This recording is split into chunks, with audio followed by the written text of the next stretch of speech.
हाँ जी अंकल आगे पढ़ना चाहते हैं बट अभी फ़िलहाल फाइनेंशियल प्रॉब्लम्स बहुत हो गई हैं घर में, तब करके अभी स्टडी कंटिन्यू नहीं कर पा रहे हैं हम। वरना मैं भी आगे बीए या फिर कोई ना कोई तो कोर्स सर करना चाहती हूँ कि मतलब मैं भी कॉलेज जाऊँ और सारी चीज़ अपनी स्टडी कंटिन्यू करके फिर अपना आगे अच्छी पोस्ट पे वर्क करूँ मैं भी।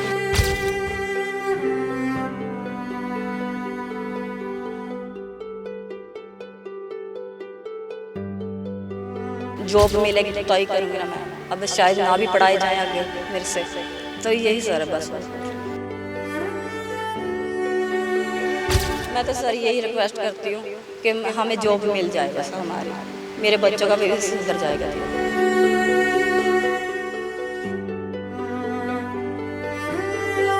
ये तो और तो कुछ नहीं है जी, बस यही चाहती हूँ मेरे बच्चों को कुछ ना कुछ हो जाएगा।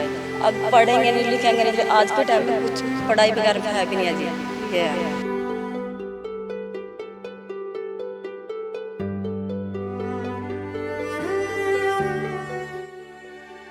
नगर निगम ने पिछले हफ्ते फायर विंग से 90 कर्मचारियों को निकाला था। इन 90 कर्मचारियों में कई लोग 2019 से काम कर रहे थे और कईयों की माली हालत घर की बहुत ज़्यादा ख़राब है। उनमें से एक परिवार हमारे साथ है। इनके पति इससे पहले 38 में फायर स्टेशन में काम करते थे स्वीपर के तौर पर। पति की मौत हो जाती है पिछले साल और पिछले साल से ये लगातार 38 के फायर विंग में काम कर रहे थे एज ए स्वीपर। मीनू इनका नाम है, इनके 4 बच्चे हैं और अब ये परिवार सड़क पर उतर आया है। मीनू, आप कितने साल से वहाँ पर काम कर रहे थे फायर विंग में और आप क्या काम करते थे? सफाई का काम करते थे सर। वो पहले से मेरे घर वाला कर रहा था जो 2007 से, तो अब उसकी जगह पे 1 साल से मैं कर रही हूँ काम। अब हमारे पास कोई ऐसा सहारा नहीं है कि जो हम अपना घर का खर्चा चलाएं, उससे ही हमारा चल रहा था। अब मेरे भाई बहनों से मैं हेल्प ले रही हूँ जी, और कुछ नहीं है जी मेरे पास। हमें नौकरी चाहिए जी, और कुछ नहीं चाहिए हमें। अच्छा, आप जो ये स्वीपर का काम करते थे 38 के फायर विंग में करते थे, तो आपको कितना वेतन कितना मिलता था? 7,000 सैलरी मिलती थी जी, उसके अलावा और कुछ नहीं मिलता था। मात्र 7,000 मिलते थे? और कुछ नहीं, 7,000 सैलरी थी, उसमें अपना खर्चा कर रही थी मैं, अपने बच्चों का पड़ा। तो पिछले 1 साल से आप लगे थे, तो क्या आपका वेतन बढ़ा कि आप जब लगे थे 7,000 में ही लगे थे? उसमें ही है जी, उसमें ही है, अभी 7 में ही है, अभी कुछ नहीं बढ़ा है। अब तो देखो अब क्या बनेगा हमें कुछ नहीं पता जी, बस यही है जी। पिछले हफ्ते जब आपको पता चला तो आपको फ़ोन करके बोला गया कि फ़ोन करके ही बोला सर, अकबी तुम्हें सारों को हटा दिया इधर से काम पे से, तो फिर हम कहाँ जाए अब? हम तो यही रिक्वेस्ट कर रहे हैं कि हमें हमारी काम मिल जाए, उसके और कुछ नहीं कह सकते हमें। तो आप जब आपको नौकरी से निकाला गया उसके बाद आप किसी अधिकारी से मिले, किसी ऑफिसर से मिले? मैं इधर ही दफ्तर में ही गई थी जी, मैं कहा हमारा कुछ करवाओ, तो वो कहते हैं कि भी चलो जब कुछ काम बढ़ेगा हम तो हेल्प कर सकते हैं, हमारे हाथ में अब कुछ है नहीं ऐसा जी, ये बोल रहे। तो बाकी जो सरकार वही कर सकते हैं सर, अब सरकार देख क्या करेगी। मेयर मैडम से मिले थे आप पर्सनली, उनको मिल के बात करी? से नहीं मिली मैं सर, मैं दफ्तर में ही मिलती, क्योंकि मैं तो इतनी पढ़ी लिखी है नहीं जी, जो मेरे को इतनी नॉलेज है तो मैं किससे बात करूं। मैं तो जो भी बातचीत होती थी मेरी, मैं इनसे ही बात करती थी, दफ्तर वालों से ही, बाकी किसी से नहीं मैं सर मिली। आपके 4 बच्चे हैं, सबसे बड़ी बच्ची कौन सी क्लास में है और अब इन बच्चों का पालन पोषण आप कैसे कर रहे हो? क्योंकि माली हालत अगर पैसा ना हो तो बहुत मुश्किल हो जाता है। तो सर अभी तो बस ऐसे ही भाई चारा की उससे गुजारा कर रही हूँ।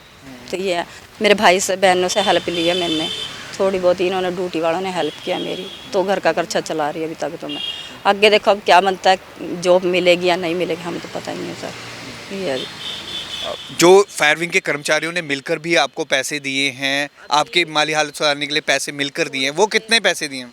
अभी तो सर दिए नहीं है, अभी कह रहे थे कि चलो हम हमारी सैलरी हो जाएगी तो तेरे को थोड़ी बहुत हेल्प कर देंगे। नहीं तो आप जो बड़े बच्चे आपके ये पढ़ रहे हैं तो आप इनकी एजुकेशन का कैसे खर्च कर रहे हैं? फिर आप कैसे क्या? कुछ भी नहीं है, अभी इनका रिजल्ट आया है, अभी देखती हूँ अब क्या बनेगा। अभी तो इनका कुछ फीस वास का कुछ भी नहीं है मेरे हाथ में, तो अभी कहाँ से करूँ मैं, ये है सर।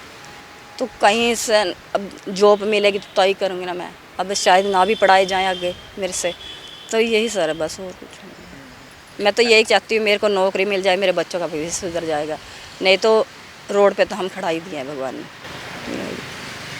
कभी सोचा था कि ये दिन भी देखने पड़ेंगे जो चल रही थी? चलो हाल सर ये ऐसा तो कभी नहीं सोचा था पहले। चलो ये होता कि भी वो थोड़ा वो करा था, थोड़ा मैं कर रही थी, चलो गुजारा चल रहा था हमारा। अब सारी जिम्मेवारी मेरे सिर पे पड़ गई है, और कहते नहीं कर लो, आगे शादी भी करूँ तो कैसे करूँगी मैं भी, मेरे को ये भी सोच होती है जी। बच्चों को अभी स्कूल में डाल दिया आपने, फीस वगैरह? फीस दी नहीं है सर, जब सैलरी नहीं आएगी तो कहाँ से भाई फीस वो दूंगी मैं, ये है ना जी। वो बच्चे अभी स्कूल भी नहीं जा रहे हैं? नहीं जी, अभी घर पे ही हैं।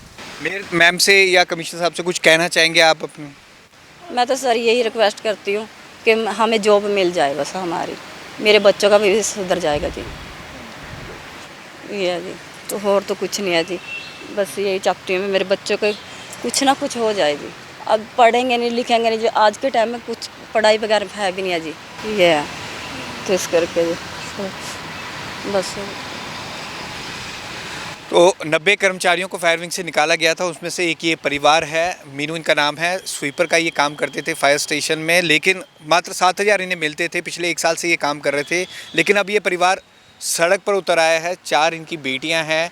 फायर विंग के कुछ कर्मचारियों ने मिलकर इन्हें 200-500 अपनी जेब से देकर कुछ माली हालत में इनकी मदद करने की कोशिश की है, लेकिन इनकी गुहार है कि एमसी ने दोबारा काम पर रखे और इनका जो काम चल रहा था उसी से ये पालन पोषण कर रहे थे अपने बच्चों का, उसको दोबारा इन्हें नौकरी पर रखा जाए। कैमरामैन अनिल के साथ भगवत सिंह, पंजाब केसरी, जगबानी टीवी।